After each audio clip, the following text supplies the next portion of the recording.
Donc maintenant, je vais m'occuper du cas où l'utilisateur a modifié les champs. Donc là, j'ai cliqué sur envoyer, on voit que je ne suis pas revenu sur l'interface normale. Je fais actualiser, fiche, modifier, je touche à rien, envoyer, ça marche nickel. Donc là, la personne a modifié la donnée. Donc là, sur Empty Object Control, je suis à false, donc il va falloir faire la requête put pour envoyer tout ça sur le serveur, dans un premier temps. Donc avant de mettre mon dispatch ici, là, je vais faire la requête. Parce que il va y avoir là aussi deux cas possibles. Soit la personne modifie de la donnée après avoir créé sa fiche, par exemple pour changer sa photo de profil, et donc ça veut dire que cette fiche-là, elle a été chargée depuis le serveur, ce qui est le cas ici. Et il va y avoir le cas à la création de la fiche. Si la personne crée sa fiche, elle ne quitte pas la fiche utilisateur et elle reclique sur le bouton modifier. Là, il va y avoir un souci parce que comme la fiche n'a jamais été encore, j'ai envie de dire, téléchargée, dans le StoreRedux, il n'y aura pas l'identifiant de la fiche. Et donc là, c'est un plantage assuré. Donc déjà, on va voir le cas basique. Donc c'est ce cas-là, là. Là, j'actualise tout ça, la personne arrive, elle a sa fiche, ça lui plaît pas, veut changer un truc, envoyer. Donc là, je vais sur le StoreRedux, je vais sur fiche user data, donc là, j'ai la donnée, qu'est-ce que j'ai là? J'ai l'ID de fiche, car lorsque l'on fait une requête put, il va falloir modifier la fiche sur la base de données, mais on la sélectionne par rapport à son identifiant de fiche. Bon, c'est vrai qu'ici, on peut aussi utiliser l'user ID, vu qu'il n'y en a qu'une fiche par user ID sur la table fiche user. Mais bon, si c'est un post ou un commentaire, on prendra l'identifiant du commentaire ou du post. Donc là, je vais prendre l'identifiant de la fiche. Donc en principe, c'est ce que je vais faire. Donc là, il faudra faire un dispatch de la requête. Donc là, je mets rien pour le moment. Donc il va falloir faire le fichier. L'action asynchrone, la requête vers le serveur. Donc un commentaire pour modifier les données de la fiche utilisateur. Donc la fonction, je l'exporte. Son nom, ça va être put fiche user égale les parenthèses, la flèche, les accolades. Donc après, qu'est-ce que ça fait? Eh bien, ça return une fonction, car c'est un tunk. Devant, j'y mets le async et dedans, j'y mets le dispatch. Ça, c'est classique, à chaque fois, c'est la même chose. En tout cas, en l'état actuel de mes connaissances, toujours la même chose. Donc là, le souci, déjà, avant d'aller plus loin, c'est qu'est-ce que je dois passer dans la fonction comme argument, donc combien de paramètres va avoir cette fonction. Donc là, ce que je peux faire déjà, c'est importer put fiche user dans le dispatch qu'il y a ici. Donc je fais CTRL Z, CTRL V. Parce que pour envoyer la donnée vers le serveur, il faut que je fasse ça. Donc CTRL espace, il me l'a importé. Super. Il me l'a importé. Donc là, je mets les parenthèses. Voilà. Donc quand je cliquerai sur envoyer, ici, là, après avoir modifié les données, bien sûr, quand je cliquerai ici, là, ça va exécuter là, la fonction qu'il y a dans fiche user action, donc l'action asynchrone.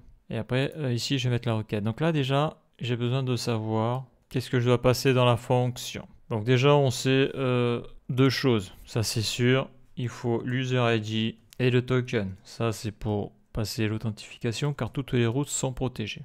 Après, comme j'ai dit, il faut l'identifiant de la fiche. Ça, c'est obligatoire. Parce que sur le backend, il va falloir sélectionner sur la base de données la ligne qu'il va falloir modifier sur la table. Et après, il va falloir y mettre la donnée. Donc la donnée, ça va être la même donnée que j'ai utilisée sur post-user pour créer la fiche. Je vais avoir besoin de new photo state et de data update form data. Donc la photo et la donnée du formulaire. CTRL V. Ça bouge pas. Ce qui va bouger par contre, c'est après. Donc là, ça c'est bon. Donc qu'est-ce que je fais? Eh bien, je vais le passer dans la fonction. Donc c'est dans authentification.user_id. Donc là, je transmets l'user ID. Je vais faire la même chose avec le token. CTRL-C, CTRL-V, token. Ça, c'est bon.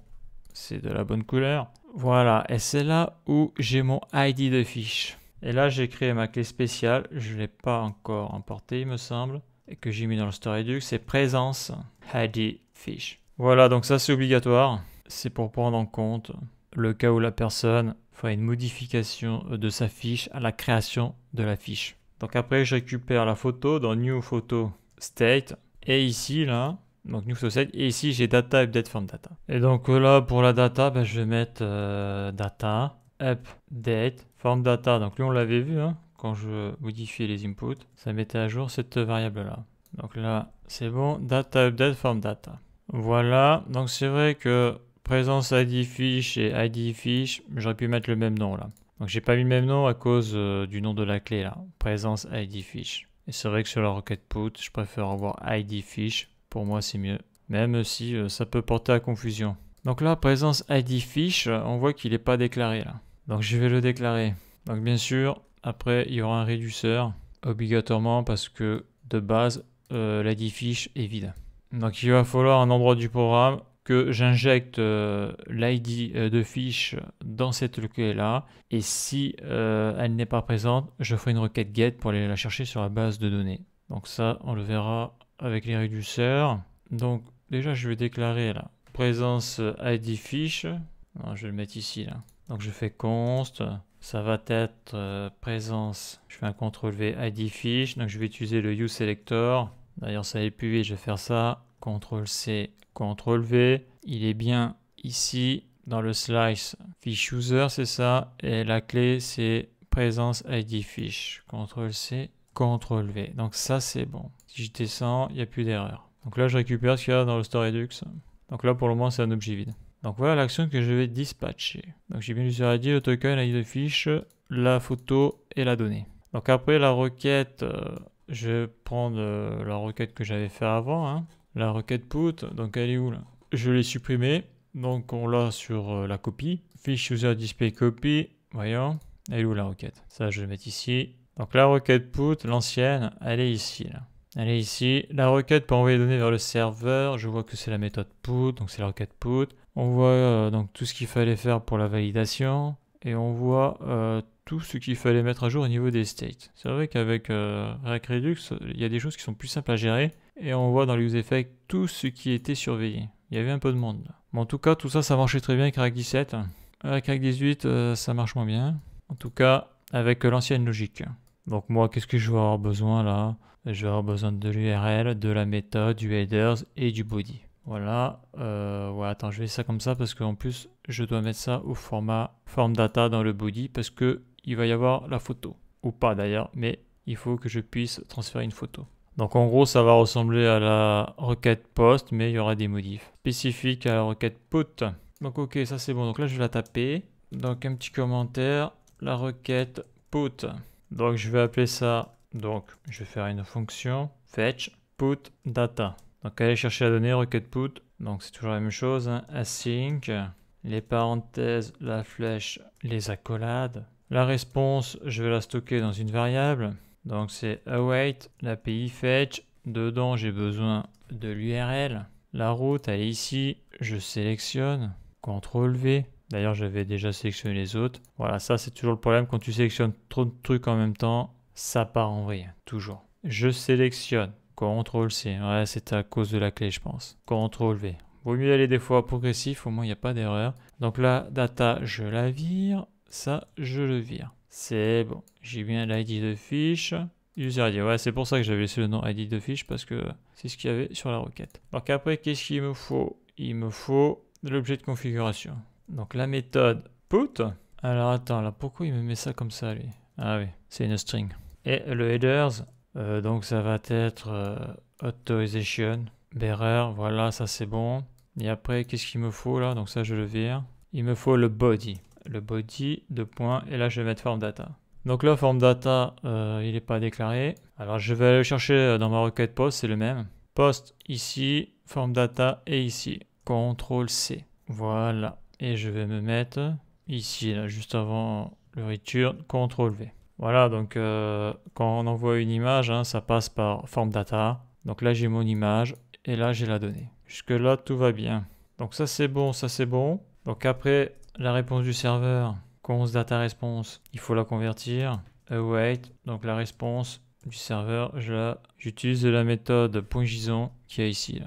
Voilà, il faut lui mettre les parenthèses. Donc ça, c'est bon. Après, if, si la réponse du serveur n'est pas OK. Response.ok. Donc si ça s'est mal passé, je vais copier le message classique là, le throw new error, CTRL C, je le mets ici, CTRL V. Et donc là je return data response, même si ça sert à rien. Ça sert à rien parce qu'il va me dire que la donnée a été mise à jour, super. Donc ça c'est bon, tout ça c'est bon. Donc maintenant il va falloir exécuter cette fonction. Donc là je suis ici. ça plutôt ici, là. Le return, il est ici, ça c'est bon. Donc c'est ici, là. Try, et là le catch. Donc dedans, j'y mets un console log de error. Voilà. Contrôle, Alt. Là, je mets pas le true new error, je pourrais, hein. Mais c'est comme ça que j'ai fait sur les autres. Et là, je vais sélectionner put fish user, CTRL C, CTRL V, les double quotes. Donc ça c'est bon. Donc qu'est-ce que je vais faire? Eh bien, je dispatch la donnée. Donc j'ai envoyé vers le serveur. Elle est ici, là. Donc elle est partie vers le serveur, requête put. Mais cette donnée, après, là, je vais l'utiliser pour mettre à jour le store Redux. Comme ça, j'ai pas besoin de faire de requête get pour mettre à jour ma fiche. Alors qu'avant, c'est ce que je faisais. Donc il me faut accéder à tous les réducteurs d'ici, là, du slice fish user. Donc je sélectionne à cette variable-là, fish user action, CTRL V. Donc lui, il est déjà importé, point. Donc là, après, il va falloir que je fasse mon nouveau reducer. Donc comment je vais l'appeler? Donc je saute une ligne. J'ai oublié la virgule, je mets la virgule. Je vais l'appeler put fish user. Donc dedans, j'ai mis le state, l'action comme d'habitude, les accolades, et puis je vais y mettre un console log de action. Voilà, pour voir ce qu'il y a dedans, pour voir la tête de la donnée, son format. Donc ça, je fais ça comme ça, comme ça, comme ça, et on est sur du put action. Donc ça, c'est bon. Voilà, je fais ça, CTRL espace, et après je vais chercher put fish user, je fais ça, et j'y passe le payload. Le payload, il est ici, il est là. Parce que là, dans ce cas-là, il ne faut surtout pas envoyer la forme data, car dedans, il y a une photo. Et si tu envoies une photo, le réducteur, il ne va pas comprendre. Il va faire l'erreur serializer. D'ailleurs, je peux le faire là, on va voir si ça marche. On va le faire. Ça devrait mal se passer. Très mal se passer. Donc là, je vois que c'est souligné là. Ça veut dire que je ne l'ai pas appelé là. Je ne l'ai pas appelé. J'ai oublié un truc le plus important. J'ai envie de dire await. Donc il faut exécuter la requête put pour que ça fonctionne. Voilà. Majaltef. Donc quand je cliquerai sur le bouton envoyer, si j'ai modifié la donnée, ça partira vers le serveur. Et ça ira aussi sur le store Redux. Donc là, il n'y a plus qu'à tester, voir si ça fonctionne. Donc là, ça ne devrait pas marcher là, à cause de ça. On va voir ce que ça fait. Donc fiche utilisateur, modifier la fiche. Je modifie de la donnée. Ici, je vide. Voyons l'action. J'envoie. Donc déjà, ça commence mal. Put error connected. Error connexion refusée. Qu'est-ce qu'il me dit là? User ID 802. Ouais, ça c'est bon. Là, par contre, l'ID de fiche, il y a object. Donc là, il n'a pas eu de numéro. Eh bah oui. L'ID de fiche est vide, j'ai oublié. Donc ça risque pas de marcher. Ça risque pas de marcher parce que comme j'ai dit là, donc ça j'en ai plus besoin. Comme j'ai dit ici, ouais, présence ID fiche, donc c'est une clé spéciale ça. Donc ça va être cherché dans le store Redux, donc il faut que je fasse le réducteur pour mettre à jour là cette clé. Et il faut aussi que je fasse le dispatch. Tout ça à cause de la création de fiches où je dois gérer ce cas-là, sinon ça plante. Donc là, la solution technique que j'ai choisie là, c'est que dans Modification Handler, donc c'est pour modifier les données qu'il y a sur la page, quand tu cliques sur le bouton, je fais une requête get pour aller chercher l'ID de fiche. Pourquoi? Parce que lorsque tu crées une fiche, donc là je vais le faire, là, et je crée un nouveau compte, créer un compte. Ouais, ok, j'ai voulu supprimer le truc, mais le backend avait déjà planté suite à ma requête précédente. C'est pas grave. Il est reparti, c'est bon? J'actualise. Je me connecte. Fiche utilisateur. Je supprime le compte. OK. Je crée un compte. Créer un compte. Se connecter. Donc là, tu vois bien que là, il n'y a pas de bouton modifier. Là. OK. Là, je fais une requête post. Je fais une requête post. Donc avant, je vais mettre une photo. Donc là, je vais faire une requête post. J'envoie.